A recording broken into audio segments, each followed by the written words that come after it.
Nous parlons sport à présent avec Florent Renaud qui vient de me rejoindre sur ce plateau. Bonsoir Florent. Bonsoir Aude. Et nous débutons avec la Coupe du Monde de rugby, une nette victoire de la Nouvelle-Zélande, on s'y attendait face à la Namibie. Voilà, on assiste à une véritable démonstration, Aude, de la part des Néo-Zélandais. C'était évidemment prévisible, vous l'avez dit, face à la modeste Namibie qui n'a jamais gagné un seul match dans son histoire en Coupe du Monde. Les champions du monde en titre n'ont pas traîné avec 5 essais en première période et un avantage de 28 points à la pause, 34-6. En deuxième mi-temps, le rouleau compresseur néo-zélandais poursuit sa domination sans partage. Score final 58-14 avec à la clé 9 essais.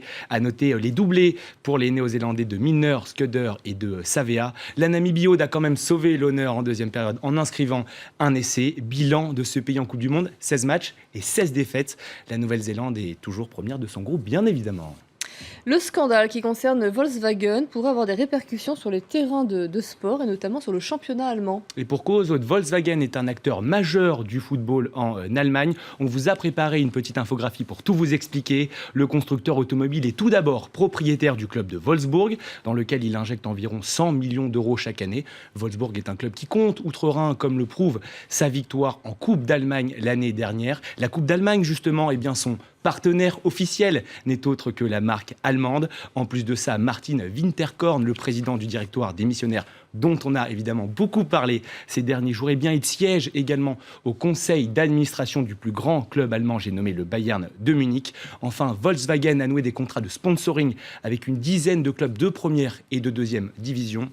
Interrogé hier à ce propos, le directeur sportif du club de Wolfsburg, Klaus Saloff, a estimé qu'il n'y avait pas, je cite, d'impact immédiat sur son club. Fin de citation. On reste avec l'actualité footballistique et la 7e journée de Ligue 1.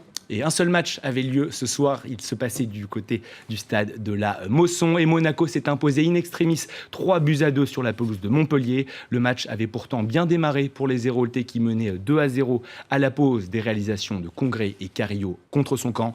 Mais en deuxième mi-temps, il s'écroule et encaisse 3 buts par Coentrao, Lemar et Fabinho sur pénalty à la 95e minute. Premier but d'ailleurs pour le latéral gauche portugais arrivé à la fin du mercato en provenance du Real Madrid. Cruel pour les hommes de Roland Courbis, toujours à la recherche de leur première victoire cette saison et désormais bon dernier de Ligue 1 avec seulement un seul point. Dans les autres matchs, Nice étrie Bordeaux 6-1 avec notamment un doublé d'Hatem Ben Arfa. Vous découvrez les résultats partiels de cette 7e journée. Saint-Etienne devient le dauphin du PSG à la faveur de sa victoire 1-0 à 3. Autre succès, celui de Lyon face à Bastia 2-0. Hier, Marseille et Toulouse ont fait match nul 1 partout. Au classement, Saint-Etienne et Rennes accompagnent le PSG sur le podium. Lyon et Reims complètent ce top 5 dans le bas du classement. On va faire ça en entier. 3, Ajaccio et donc Montpellier sont déjà en très grande difficulté, Aude. Et l'actualité de la Ligue 1, c'est aussi ce communiqué publié par le club de Bastia. Oui, un communiqué très virulent à l'encontre de l'arbitrage français.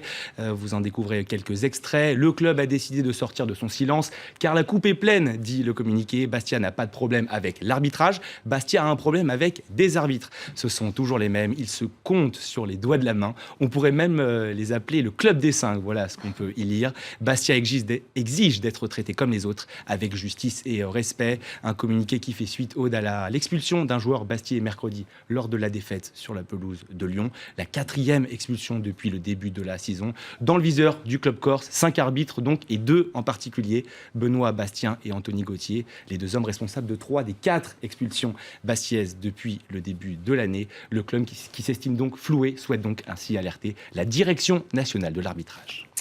Vous nous emmenez en Amérique du Sud pour terminer ce journal des sports. Voilà, plus précisément Buenos Aires, la capitale argentine, pour les 16e de finale de la Copa Sudamericana, l'équivalent de la Ligue Europa ici sur le vieux continent. River Plate affrontait la nuit dernière les Équatoriens de Quito, avec à la clé un succès 2-0. Vous découvrez les images. Le premier but est signé Lucas Alario à la suite d'un joli mouvement collectif initié côté droit. Vous voyez sa joie.